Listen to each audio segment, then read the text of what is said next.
भगवान बुद्ध की वाणी धम्मपद की गाथा वक्त नंबर 7 गाथा नंबर 4। आइए सुनते हैं बुद्ध की ये गाथा और इस गाथा के गहरे अर्थ जानने का एक प्रयास। पेज 118 वर्ग 7 गाथा 4। निर्वाण प्राप्त की गति अजय है। ये अजय अज्ञ अज्ञ है। अनुरुद्ध थेर की कथा स्थान राजगृह वेणुवन। शुद्धोधन के छोटे भाई अमृतोदन के 2 पुत्र थे, महानाम और अनुरुद्ध। अनुरक्ष बड़े, ये अनुरक्ष कहाँ से आ गया? अनुरुद्ध हाँ। अनुरुद्ध बड़े लाड प्यार से पला था, बड़ा हुआ था। एक बार महानाम ने विचार किया, सभी क्षत्रिय कुमार शाक्य कुमार प्रवज्ञा ले रहे हैं, प्रज्वलित हो रहे हैं, अस्तु अपने कुटुंब से भी परिवार से भी किसी को प्रज्वलित होना चाहिए। ऐसा सोचकर वे अनुरुद्ध के पास गए और इसके बारे में उनसे पूछा। अनुरुद्ध ने कहा, होना चाहिए भाई, मुझे घर छोड़ा नहीं जाएगा, आप ही प्रवज्ञा ले लें। महानाम ने उसे गृहस्थी की जिम्मेवारी समझाई। अनुरुद्ध इस प्रपंच को सुनकर उद्विग्न हो गया और बोला, क्या इसका कभी अंत होगा? महानाम का उत्तर था, इस क्रम का कभी अंत नहीं होगा। कर्मों को बिना समाप्त किए हमारे पूर्वज दिवंगत हो गए। वह माँ के पास गया और प्रवज्ञा की अनुमति मांगी। गद्य के पास गया, साथ मांगा। उपाली के पास गया, वह भी साथ हुआ। सभी प्रज्वलित हो गए, भिक्षु संघ में प्रविष्ट हो गए। अनुरुद्ध को भगवान का हृदय कहा जाता है। वहीं अनुरुद्ध एक दिन वेणुवन राजगृह में विहार कर रहे थे। उनका चीवर जीर्ण शीर्ण हो गया था, फट गया था। भिक्षु पांशुकूल अर्थात चिथड़े इकट्ठा करके अपना चीवर बनाते थे, उसे पांशुकूल कहते थे। अनुरुद्ध कूड़े कचड़े में, कूड़ेदानों में, घूसों में चीवर बनाने के लिए चिथड़े खोज रहे थे। उसकी पूर्व भाया जलानी ने तावतीन भवन से अनुरुद्ध को देखा, उसके फटे चीवर को देखा, उसे कूड़े खाने में घुसे में कपड़ा बीनते देखा, कपड़ा ढूंढते देखा। अनुरुद्ध के आने से पूर्व वह एक ढेर पर आई और वहां पर 13 हाथ लंबा और 4 हाथ चौड़ा वस्त्र रखकर चली गई। अनुरुद्ध वस्त्र चुनते चुनते उस ढेर पर पहुंचे। उनकी दृष्टि उस पर पड़ी, वे वस्त्र उन्होंने उठा लिया और विहार को चल दिए। दूसरा दिन था, भिक्षु चीवर सी रहे थे। अनुरुद्ध भी अपना चीवर सीने लगा। भगवान भी वहीं थे। अनुरुद्ध की पूर्व भाया जलानी नगर में प्रविष्ट हुई और नगर में घोषणा करवा दी, भिक्षुगण आज भिक्षाटन निर्मित नगर में प्रवेश नहीं करेंगे। विहार में ही दान स्वरूप भोजन सामग्री पहुंचा दी जाएगी। मध्यांतर पूर्व ही विहार में यवागु भात तथा अन्य भोजन इतनी मात्रा में पहुंचा दिया गया कि भिक्षुओं को भिक्षाटन हेतु जाना ही नहीं पड़ा। इतना अधिक भोजन पदार्थ था कि वे बच भी गया। भिक्षुओं में बात हुई, बात चली। अनुरुद्ध के किसी संबंधी के कारण भोज्य पदार्थ आया है। जरूर अनुरुद्ध ने अपने संबंधी को कहा होगा इतनी पर्याप्त भोजन सामग्री को भेजने के लिए। वे बोले, आओसो, अनुरुद्ध ये जताना चाहता है कि उसके यहाँ बहुत से श्रद्धालु हैं। भिक्षुओं में कानाफूसी होने लगी। भगवान तक भी ये बात पहुंच ही गई। भगवान ने कहा, भिक्षुओं, क्या अनुरुद्ध ने ये सामग्री मंगवाई है? किसी ने कहा हाँ, किसी ने कहा अनिरुद्ध ने नहीं मंगवाई, किसी ने कहा हमने यही सुना है। भगवान ने कहा, आयुष्मानो, शीनाश्रव आहार संबंधी बात नहीं करते हैं। ये तो जलानी का अनुभव है, उसके द्वारा आया है। अनिरुद्ध शीनाश्रव है, उसके चित्त के मैल क्षीण हो गए हैं, और जिसके चित्त के मैल क्षीण हो गए हैं, जो आहार में अनासक्त है, जिसे शून्यता स्वरूप तथा निमित्त रहित निर्वाण दिखाई पड़ता है, उसकी गति उसी प्रकार कठिनाई से जानने योग्य है जिस प्रकार आकाश में उड़ने वाले पक्षियों की गति कठिनाई से जानने योग्य होती है। भगवान ने ये गाथा कही, इसका अर्थ मैं पढ़ देती हूँ। जिसके आसर्व मल पूर्ण हो गए हैं, जो आहार में आसक्त नहीं तथा शून्य और अनियमित विमोक्ष जिसका गोचर लक्ष्य है, उसकी गति आकाश में पक्षियों की गति की भांति अज्ञेय है। हाँ, ये लास्ट वाली गाथा की तरह ही है ये।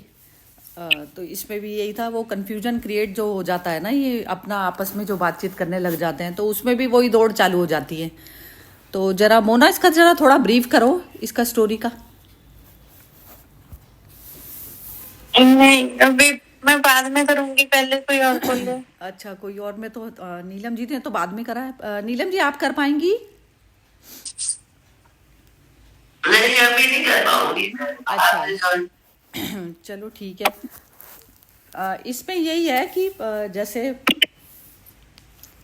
ये जैसे ये जो इसमें शुद्धोधन के भाई जो राजा थे, जो शुद्धोधन जो उसके फादर थे बुद्ध के, तो उसके जो भाई थे उनके 2 पुत्र थे। तो उनको भी प्रवज्या उस चीज़ को कहा जाता है कि ये जैसे जो वो बुद्ध निकल गए थे बुद्धत्व को प्राप्त करने के लिए, तो वही उसके लिए कहा जा रहा है कि जो है फैमिली में और भी जो मेंबर्स हैं उस चीज़ का लाभ उठा लें।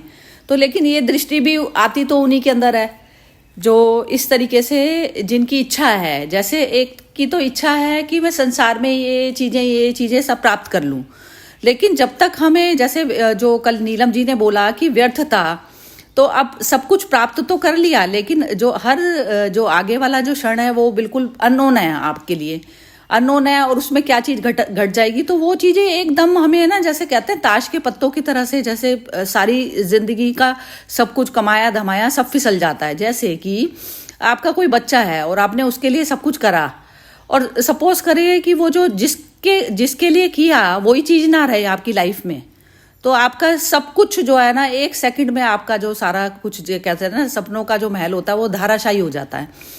तो कुछ को तो ना अकल बाद में ही आती है, और कुछ जो होता है कि जैसे उस चीज़ को पहले ही देख लेते हैं। तो जितनी दृष्टि आपकी दूर तक की, जितनी दृष्टि आपकी पहले रहते हुए में और एक एक क्षण को अनुभूति से जीने में जो जाती है, वही चीज़ आपकी जो है वो कहते हैं ना प्रज्ञा चक्षु जो है आपके वो गहरे होते चले जाते हैं। तो प्रज्ञा उस अवस्था को कहा जाता है कि जिसमें आपका जो मोमेंट के बाद नहीं सीखेंगे आप, पहले ही आपको मालूम है, तो आप पूरी तरह से समय की स्थिति में जीवन को अपना जीते हैं। तो बुद्ध को भी वो चीज़ बाहर जाके नहीं जरूरत थी करने की, कि बाहर ही जाकर ही उसको समझ में आता। तो ये भी क्या होता है, प्रीवियस बर्थ की हमारी यात्रा होती है, तो उसमें जो उनके अंदर ये चीज़ आई थी, तो उन्होंने जो घर छोड़ा वो चीज़ घर में रहकर भी पॉसिबल होती है, क्योंकि जिसके प्रज्ञा चक्षु हो जाते हैं तो वो कहीं रास्ते में अटकता नहीं है कहीं पर भी। जो भी जैसे सामने कोई मनुष्य है बहुत ही ज़्यादा अटैच वाला आ जाता है, कि अटैच्ड है वो किसी भी मटेरियलिस्टिक चीज़ से, जैसे इसके साथ में था वो इसका था ना जो बार बार जिसने चट्टान गिराई थी, क्या नाम, देवदत्त। तो देवदत्त के साथ में इंसिडेंट इस तरीके से होते रहते थे, तो अंदर मन में तो दिक्कत आती ही है कि ऐसे चारों तरफ से संसार जो है ऐसे ही लोगों से भरा पड़ा है। तो अब लेकिन जिसके प्रज्ञा चक्षु वैसे हो जाते हैं, जो अपने आत्मभाव में प्रवेश कर जाता है, तो उसके लिए मैटर नहीं होती चीज़ें। तो वो हर चीज़ को जो है उसमें वो अपनी मन स्थिति को चेक करता है कि बाहरी स्थिति तो जो भी है नहीं है, लेकिन मेरी अपनी मन की स्थिति क्या चल रही है। तो जब इस तरीके से जो है ये प्रवज्या उस अवस्था को कहते हैं जिसने ये प्रण ले लिया कि अब मैं इस रास्ते पे चलूंगा, प्रज्ञा चक्षुओं को अपने गहराई में करूंगा, मतलब अपने मन को ऑब्जर्व करना और सामने वाले की स्थिति को, मन स्थिति को बिल्कुल पूरी तरह से आंकलन सही मात्रा में कर लेना। तो जब आप दोनों चीज़ों का आंकलन कर लेते हैं, तब आप डिसाइड करते हैं कि आपको करना क्या है। बेसिकली आप इस रास्ते पर जब चल गए, तो इसमें अपना मन की स्थिति भी चेक करनी बहुत ज़रूरी है। अब इसमें जो दूसरे वाले जो सारे जो शिष्य होते हैं, जो इसी बुद्धत्व के रास्ते पर चलने के लिए जो अपनी मर्जी से आए हुए थे, तो उनमें भी ऐसी सारी चीज़ें घर की कहानियाँ सी शुरू हो जाती हैं। अब जैसे बुराई भलाई ये सब चीज़ें करना, उसमें भी कंपटीशन चालू हो जाता है। तो घर तो आपका वहाँ पर भी चला गया सीधा एज इट इज़। जो है जो घर मनोवृत्तियाँ थी, मनोवृत्तियों से आपने छुटकारा लिया नहीं, और मनोवृत्तियाँ आपकी वही की वही चली गई वहाँ पर। तो उसमें अपने मन को चेक नहीं करा कि ये जो जेलस है, ये सब जो भाव है मेरे अंदर किस प्रकार से पैदा हो रहा है। तो इसमें भगवान ये कह रहे हैं कि जिसका जो मन है पूरी तरह से चित्त के मैल उस अवस्था को कहा जाता है कि जहाँ पर आप अपने मन के मैल को नहीं देख रहे हैं, अपने मन के मैल को देखकर और फिर उससे पार लगने की कोशिश होती है आपकी। तो क्या होता है, सिर्फ सेल्फ की जर्नी होती है आपकी ये। तो सेल्फ की जर्नी तो आपकी हर क्षण चलती है। अब सेल्फ की जो जर्नी चलती है तो उसमें ये जो बुद्धत्व को जो प्राप्त हो गया, बुद्धत्व ऐसा नहीं है कि वो बुद्धत्व को प्राप्त, ये जो चीज़ है रीड तो नॉर्मल इंसान भी कर पाता है, लेकिन नॉर्मल इंसान अपने मन को नहीं रीड करता, वो दूसरे के मन को रीड करता चला जाता है। तो कहते हैं ना, हमने दूसरों की तो किताब पढ़ ली, अपने मन की किताब पढ़ी नहीं। तो जब तक आपकी अपने मन की किताब नहीं पढ़ोगे, और जो जीवन का जो पर्पस है वो अपने मन की किताब को पढ़ने से ही सॉल्व होना है। तो अपने मन की जब इस जर्नी पर जब आप लग जाते हो तो वो रास्ता होता है। तो इसमें कह रहे हैं कि आप उसकी गति को नोट नहीं कर सकते। जिसके मैल पूरी तरह से जो है डिसॉल्व करने पर जो लग गया मनुष्य और हो चुके, तो ये अवस्था भी उसी को दिखेगी ना जो खुद इस अवस्था से पार जा चुका। पार में चले गए बुद्ध, और बीच का जो है ब्रिज है। अब ब्रिज पे जो चलते चलते हैं तो उसको बुद्ध को तो पता होता है ना कि ये जो है ब्रिज में से कब जो है बीच में जो है मतलब इसके मन जो है कमजोर हो रहा है यहाँ पर। तो ये अवस्था जो है पूरी तरह से किसको पता चलेगी, जो ब्रिज के पार चला गया। तो अब उसने व्यर्थता जानकर वो पूरी तरह से बाहर ही चला गया। अब व्यर्थ सब, लेकिन शरीर है, शरीर के साथ में ये सारी चीजें अटैच है, खाना पीना सब कुछ। तो अब शरीर है तो शरीर तो बुद्ध का भी चलेगा, लेकिन वो इस दृष्टि से देख पाते हैं कि मैं अपने मन के कारण जो है सारे अपने मन जो है मन है।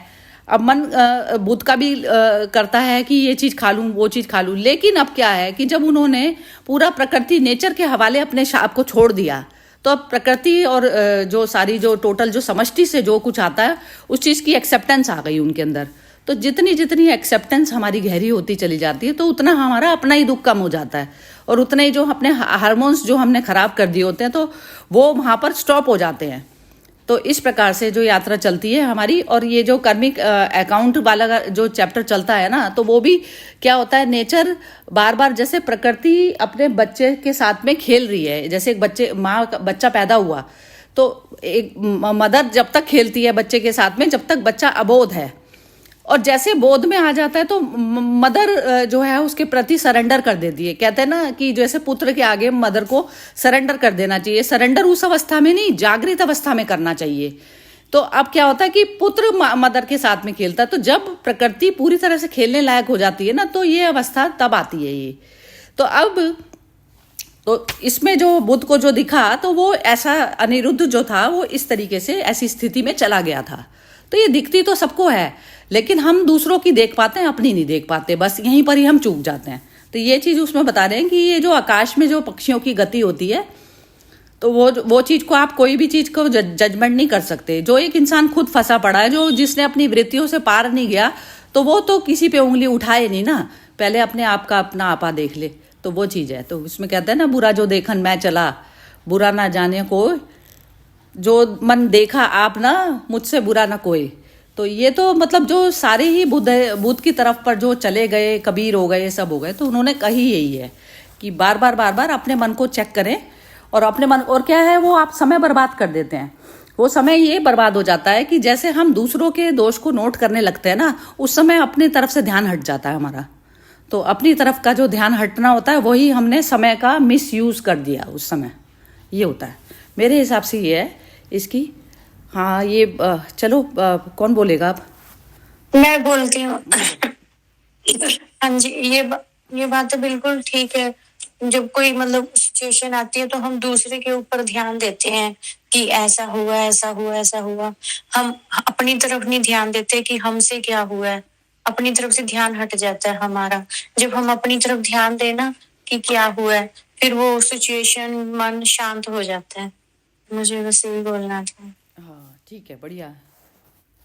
ऑब्जर्वेशन है, माइन्यूट ऑब्जर्वेशन चाहिए होती हाँ है जी, बार बार। ऑब्जर्वेशन जब करते हैं ना, कोई मेरा ही कर्म आगे आया होएगा कुछ इस तरीके से, तो नहीं फिर मन नहीं, शांत ये हो भी जाता है। ना ना ना ना, अच्छा। ये चीज आगे आया होगा होगा, ये सब कुछ भी नहीं है। जैसे प्रकृति का जो खेल है ना, ये हर मोमेंट पे अपने मन को आप जब चेक करेंगे ना, तो मन किस चीज में लिप्त है आपका।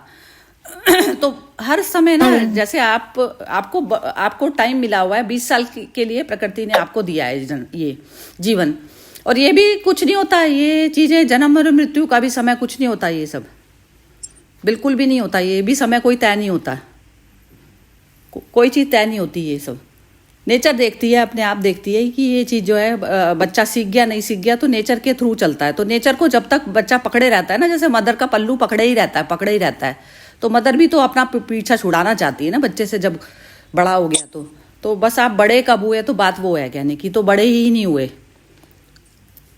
तो अब ये नहीं है कि वो क्या बोला था तुमने अभी, क्या बोला था एकदम, वो जो एक बेहोशी वाला है, ये जो बात जो बोलते हैं ना कि मैंने हाँ जी। किया होगा बुरा, पता होता है, हमें पता होता है, किया होगा नहीं, पता होता है। हाँ नोट करना कभी पता होता है, उस समय ये नहीं है कि पुराना कोई चीज आपकी सामने आ गई, ऐसा नहीं होता, आप करंट में बना रहे होते हैं, पता होती है। हाँ जी, चलिए दीपा आप बोलो।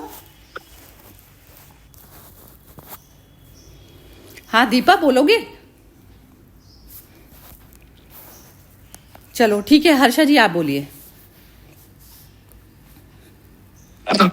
इसमें जो मुझे समझ में आया कि जो अनिरुद्ध है ना, वो फुल्ली रियलाइज सोल है। अभी जो उसके आजू बाजू जो है ना मॉन्क्स, वो उनके गहराई को समझ नहीं पाते हैं।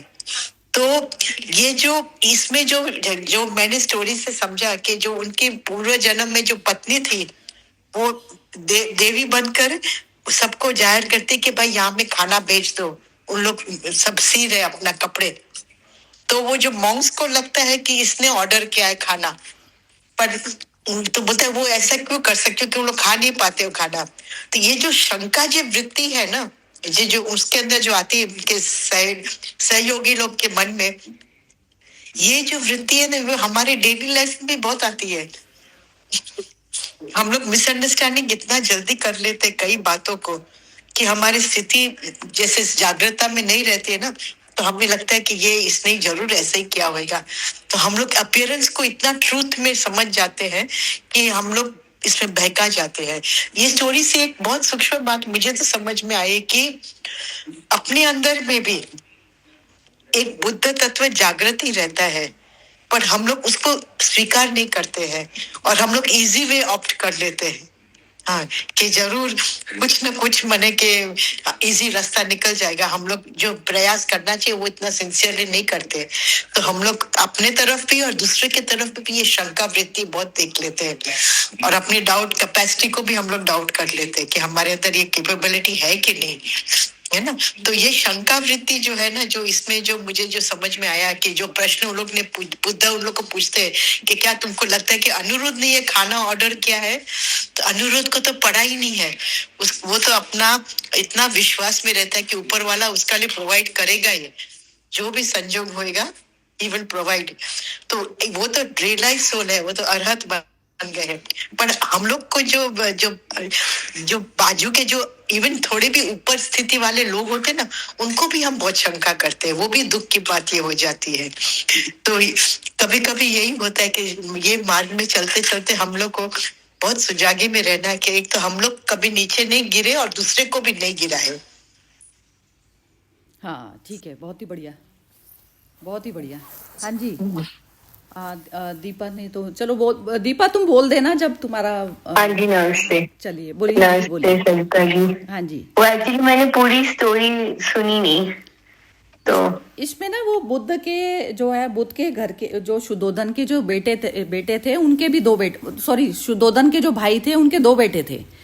तो उसमें वो ये सब प्रवज्ञा लेने के लिए जैसे एक एक करके पूरी बुद्ध की फैमिली चली गई थी ना वहाँ, तो उसमें जो है एक जो है पूरी तरह से बुद्धि बन गया था उसमें, जो अनिरुद्ध की बात हो रही है। तो उसके बारे में स्टोरी ये थी कि उसको जो वहां पे जो भिक्षु संघ के जो लोग थे वो क्रिटिसाइज कर रहे थे कि इसने जो है भोजन वहां पर से जैसे राजगृह से निमंत्रण आया कि हम आपके वहीं पर ही पहुंचा देंगे खाना आश्रम में, आप जो है बाहर मत निकलिए भिक्षा मांगने के लिए। तो वहां पर बहुत गाना, तो उसको क्रिटिसाइज कर रहे थे कि इसने कहा होगा और अपना जो है वो हासिल करना चाह रहा है। जैसे एक इंसान की अपनी मन की कहानियां होती है ना सारी, तो ऐसा उसमें बोला। तो उसमें बुद्ध कह रहे हैं कि गति ऐसी होती है कि आप पहचान नहीं सकते। जो बुद्ध होता है उसकी गति कैसी होगी, अब किस समय में क्या चीज होगी। जैसे अब कहते हैं ना, बुद्ध ने अभी इस समय कोई प्रॉमिस करा और वो नेक्स्ट मूवमेंट में ही वो अपने उसको बदल जाएगा ना। यदि वो देखेगा कि नहीं ये तो जो चीज ठीक नहीं है,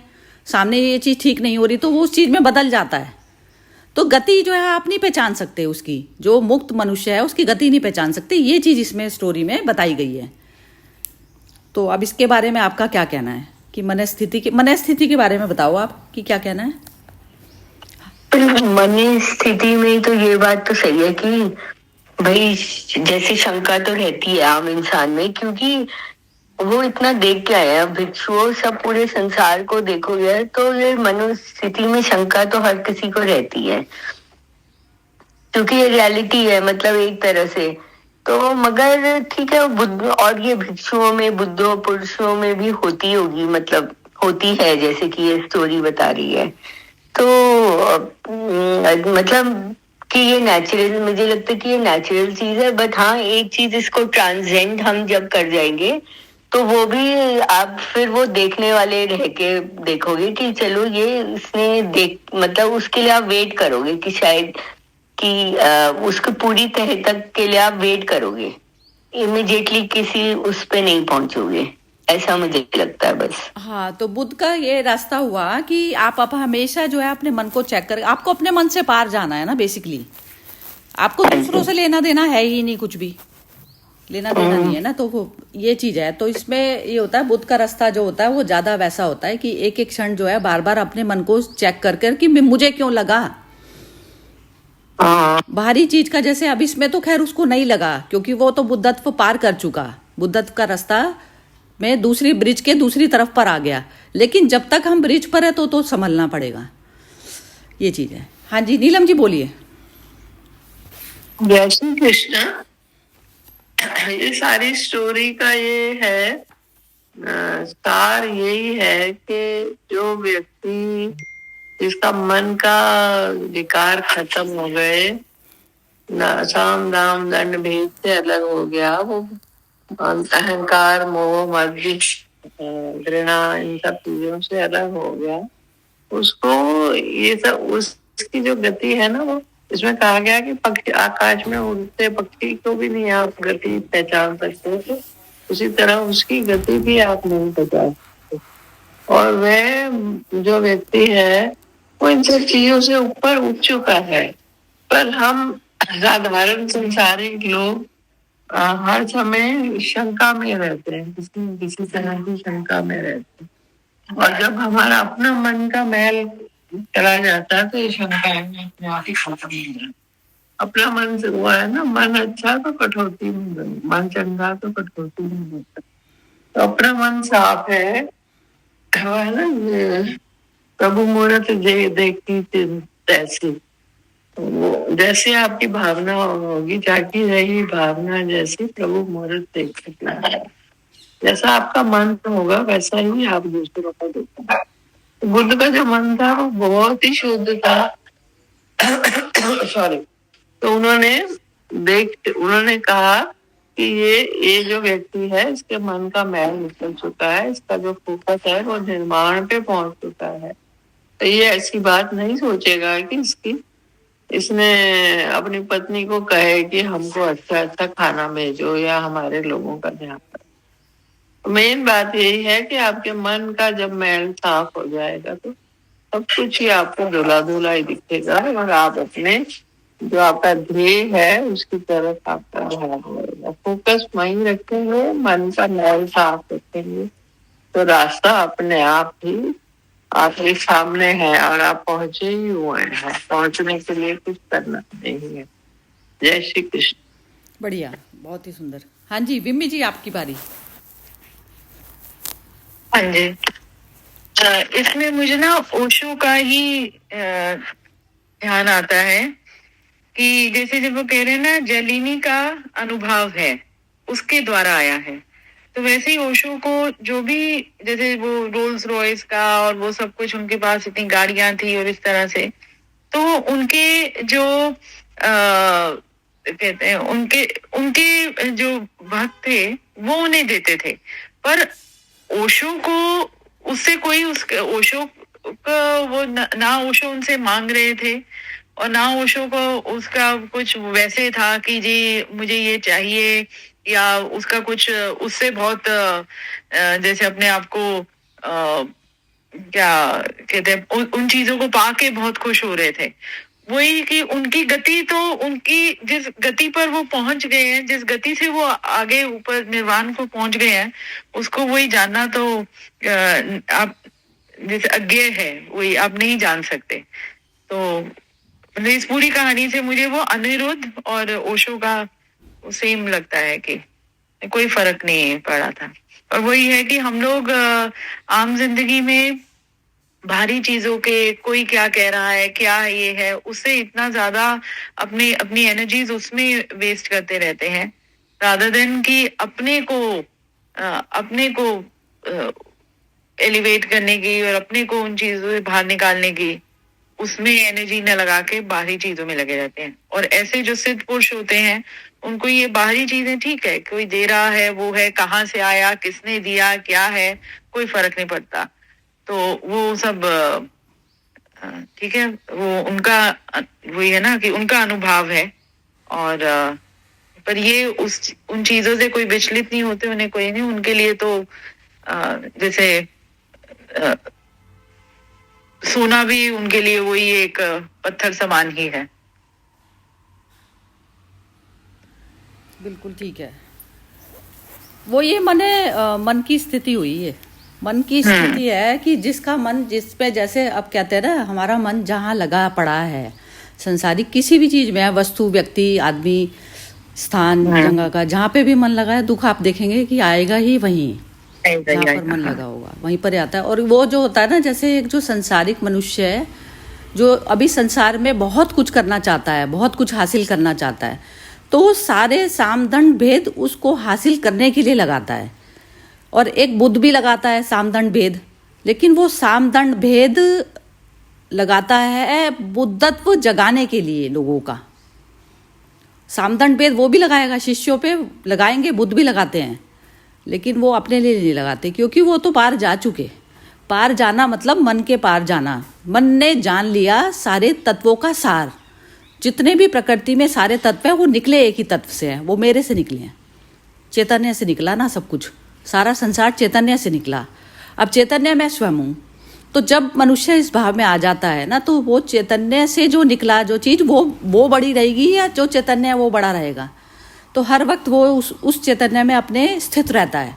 और सारे पदार्थों की एक एक क्षण में जो उसकी अनुभूति होती है ना, जबरदस्त अनुभूति होती है उसकी, उसने 100% जिया होता है एक एक क्षण, तो इसलिए वो मुक्त हो जाता है उस क्षण से। अब जैसे कहते हैं ना, हम कहते हैं शादी करेंगे, फिर बच्चे होंगे, फिर ये सब होगा, तो ये सब चीज़ें क्या है कि मैच्योरिटी लेवल हमारा उतना था ही नहीं जब हम आए इस अर्थ पर। लेकिन अब आगे जब हम व्यर्थता जान लेंगे इनकी, तो फिर अब क्या होगा, जो आगे के बर्थ होंगे, मैं ये नहीं कह रही अभी इस समय मुक्त अवस्था में आ गए, लेकिन मुक्त अवस्था में आने के लिए और आगे बढ़ चुके हैं हम। तो जो जिन जिन पदार्थों की हमने व्यर्थता जान ली, तो प्रकृति वो चीज़ हमें सामने नहीं देती है, सामने वही सीन आते हैं जिनको व्यर्थ हमने नहीं जाना अभी। तो इस प्रकार जैसे ये जो जाल बनता है ना, प्रकृति का जाल करंट में भी बन रहा होता है, और जो बुद्ध होते हैं वो अपना जाल तो काट ही चुके, अब वो दूसरों के काटने में जो है उनकी हेल्प करते हैं। तो अब वो क्या देखते हैं कि जैसे उनका मन इतना शुद्ध हो जाता है कि जो सामने जो जैसा प्रतिबिंब आता है उसको वो ना आईने की तरह से ऐसा उनके उसमें प्रतीत हो जाता है, तो उनको पता चल जाते हैं, उसके सारे विकार पता चल जाते हैं। तो तभी तो वो काम कर पाते हैं उस पर, क्योंकि वो खुद से स्टेज से करके गुजरे हैं। तो ये चीज़ जो है जब पता चल जाती है, और फिर वो अपने स्वरूप में ही रहते हैं। उन्होंने तो व्यर्थता जान नहीं ली, लेकिन कोई जो नहीं जिसने व्यर्थता जानी और वो पकड़े बैठा है चीज़ को, तो उसका जो है अपने स्वरूप से उसका परिचय कराने के लिए वो मनोविकार को जो है ख़त्म किया जाता है। तो मन ने जो, जैसे कहते हैं ना हमारे पास ना वो आना चाहिए कि जैसे एक वीडियो रील चल रही, वो होता है ना जैसे आईने की तरह से होना चाहिए कि जब हटी तो छवि पूरी तरह से हट गई। और कहते हैं जो मनुष्य का जो मन है वो कैमरे की तरह होता है, वो खींच के अपने पास रख लेता है फोटो। जो बाहर की जो सृष्टि की जो जो जो चीज़ें होती है ना तो उसको मन में रख लेता है कैद, तो वो कैद हो जाती हैं। तो फोटो नहीं खींचनी है, आईने की तरह से बस आया और वो हटी चीज़ तो उस पर से हट गई, बस मन के ऊपर से हट गई। सामने जब आई है जब बस उतनी देर का ही स्टे है, बस इस तरीके का मन जो है फिर वो निर्मल मन में आता है। तो बस यही चीज़ करनी पड़ती है। हाँ जी, अब रिपीट कर दें जिसको भी कहना है, कोई भी चीज़ दोबारा बोलनी है तो बोल दीजिए। बाकी डिस्कशन बहुत अच्छा रहता है, ये जो है बिल्कुल माइन्यूट उस लेवल पर चल रहा है, तो उसमें समय को बर्बाद ना करते हुए में समय का यूज़ और यूटिलाइजेशन वही है कि जो अपने ही उस पर काम करता है। हाँ जी बिम्मी जी बोलिए, बोल रही हैं आप शायद। हाँ जी, हाँ, इसमें भी जैसे लास्ट लाइन में भी लिखा है, जो अर्थ में लिखा है शून्य और अनियमित, मतलब जीरो और इनफाइनाइट। तो जैसे वही भिक्षुओं का है, वो जब भोजन ढूंढने के लिए जाते हैं, घर घर जाते हैं, तो उन्हें जो भी मिल गया, चाहे जरा छोटा मिला, कम मिला, ज्यादा मिला, उन्हें उससे कोई कुछ भी फर्क नहीं पड़ रहा है। मतलब उनके लिए बस वो जैसे जो भी मिल गया वो ही उनके जैसे वही पूजनीय है। तो वही एक्सेप्टेंस वाली बात जो हमारे जीवन में भी, कि जो कुछ भी हो रहा है उसे वही पहले एक्सेप्टेंस कि जो हो रहा है ठीक है, फिर उसमें अपना कर्म करना है उसके उस परिस्थिति में, पर पहले तो वहीं पर आ गया कि आपने वो एक्सेप्टेंस वाली बात आ गई, आपने उसको ग्रहण कर लिया। उसको ग्रहण करने के बाद, उसको शुक्राना करने के बाद जो भी आपको मिला, और फिर आपकी उस सिचुएशन में आप, हाँ, और वही आप जो कह रहे हो कि जब एक बार ये एक्सेप्टेंस हो गई तो राह अपने आप ही क्लियर हो गई, वहीं पर हम अटके रहते हैं। यही होता है, जैसे हम कहते हैं ना दूसरा मनुष्य चेंज नहीं हुआ, उसकी मेंटालिटी अभी तक भी है। तो जब हमें ये चीज पता चलती है ना तो हमें ये करना होता है कि इसकी मेंटालिटी मुझे क्यों दिख रही है। तो काम तो करना था अपने पे, तो वो प्रकृति फिर नेचर फिर वापस वही चीज डालेगी ना आपके सामने। जब आप मुक्ति वाली पोजीशन में नहीं आए तो बार बार होगी। तो इंसिडेंट जो घरों में जो इस तरीके की होती है ना, मनोवृत्तियों से जो हमें लड़ना पड़ता है आपस में, तो लड़ाई भी तो तब तक ही है ना जब तक हमारे अंदर एक्सेप्ट नहीं हुई सिचुएशन। एक्सेप्टेंस होते ही आपको वो नेचर, वो सामने वाले के मन में परिवर्तन ही तब आता है जब हम एक्सेप्ट कर लेते हैं उसे। स्वीकार भाव आ जाता है ना हमारे अंदर, वो सामने वाले का मन फौरन परिवर्तन हो जाता है। ये होती है बुद्धों की वाइब्रेशंस, जो जिसको बोलते हो या कुछ भी कहते हैं ना जिसको, या बुद्धों का संग। तो बुद्ध के प्रेजेंट होने से ही मेरा मन शांत हो गया। जैसे उसके अंदर कोई विकार ही नहीं पैदा हुआ ना। मेरे अंदर मन में 100 मैं अंदर गिले शिकवे लेके गई, लेकिन वो सामने वाले के सामने आते ही मैं शांत हो गई, क्योंकि उसने उठाया ही नहीं, कोई वाइब्रेशन ही नहीं उठाई उसने मन से अपने। ये चीज चली। हाँ, क्या बोल रहे हैं? मैंने कहा एक जैसे यही एग्जाम्पल पॉलिटिक्स में भी, कि जैसे ये जो जितनी ऑपोजिशन पार्टीज है, इनका काम यही है कि ये ना, मतलब कुछ वो नेगेटिव चीजें ही वो पकड़ने में, बस उसी में रहते हैं कि कैसे हर चीज उनको गलत ही लगती है जो मोदी जी कर रहे हैं।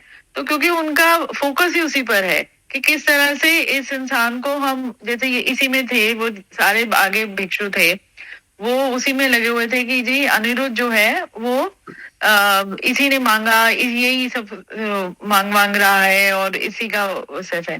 तो इन लोगों का भी केंद्र वही है कि मोदी जी को कि जी ये नहीं, मतलब लार्जर पिक्चर को ना देख के, जब हमारा फोकस यही है कि हमने किसी को नीचा ही दिखाना है, तो फिर आपको कहाँ से वो सही राह मिलेगी। तो तभी ऑपोजिशन अभी जो मुझे लगता है कि सक्सेसफुल इसीलिए नहीं हो पा रहा है किसी उसमें चीज में, क्योंकि कोई वो मुद्दा उठाते हैं, उनका मुद्दा उस मुद्दे को सॉल्व करने का नहीं है, उनका मुद्दा वही है कि मोदी को गलत कैसे दिखाया जाए।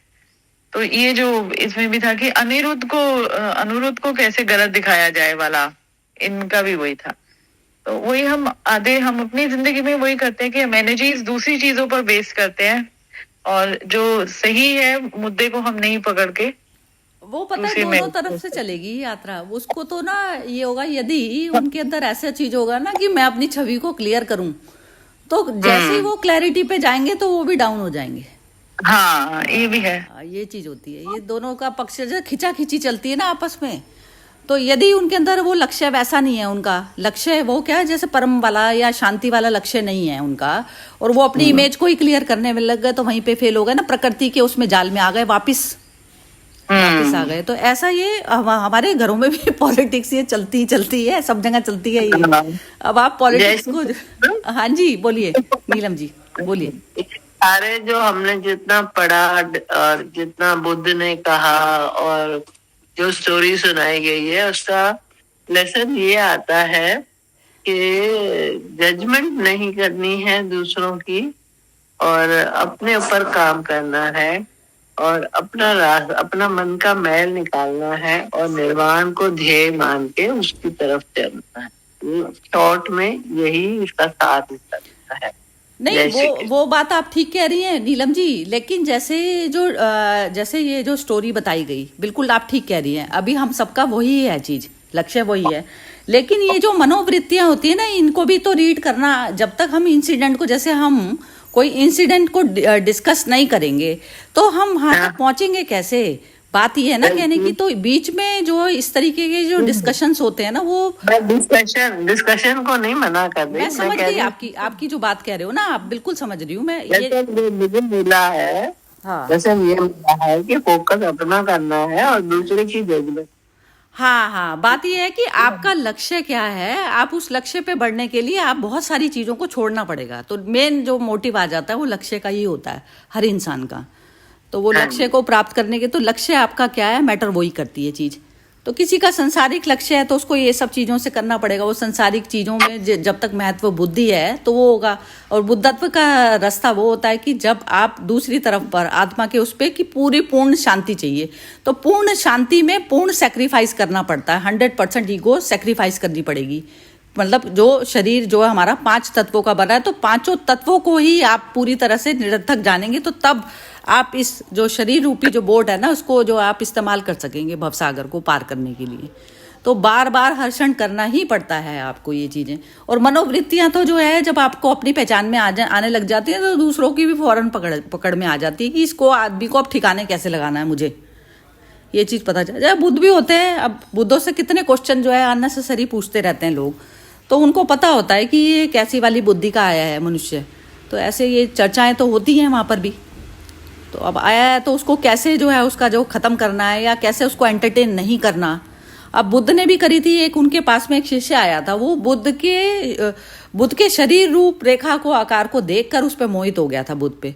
तो बुद्ध उसके सामने आते ही नहीं थे, उसको इतना क्रिटिसाइज करते थे कि वो बुद्ध की जो शक्ल सूरत है ना, उससे उसको वो हो जाए। तो उसने सुसाइड ही कर ली थी। तो सुसाइड करने में वो कह रहे कि अंत में जो है ना उसका बुद्ध से मिलन हुआ। तो बुद्ध से मिलन इस तरीके से हुआ कि जो शरीर और उस तरीके से जैसे मुद्राओं पे और उस पे जैसे दुनिया रीचती है ना, गुरुओं की फोटो लगा के चारों तरफ में घूमेगी, पहन के घूमेगी, तो ऐसा वाला जो चीज होती है, इस चीज से भी हमें पार जाना पड़ता है। बुद्धत्व मन की अवस्था है, ना कि जो है आप उठा के उनकी तस्वीरें जो आकार है, आकार से परे तो ओमकार है ना। तो ओमकार में जाके जब तक स्थापित नहीं होंगे तो आपका चलेगा नहीं ना। तो बुद्ध को भी आकार के रूप में यदि माइंड पे कहीं डाल दिया तो वो भी आपके उसमें रास्ते में बाधा बन जाएगा। हाँ जी, हर्षा जी आप बोलिए, अब लास्ट आप बोलिए, आपसे खत्म करते हैं फिर।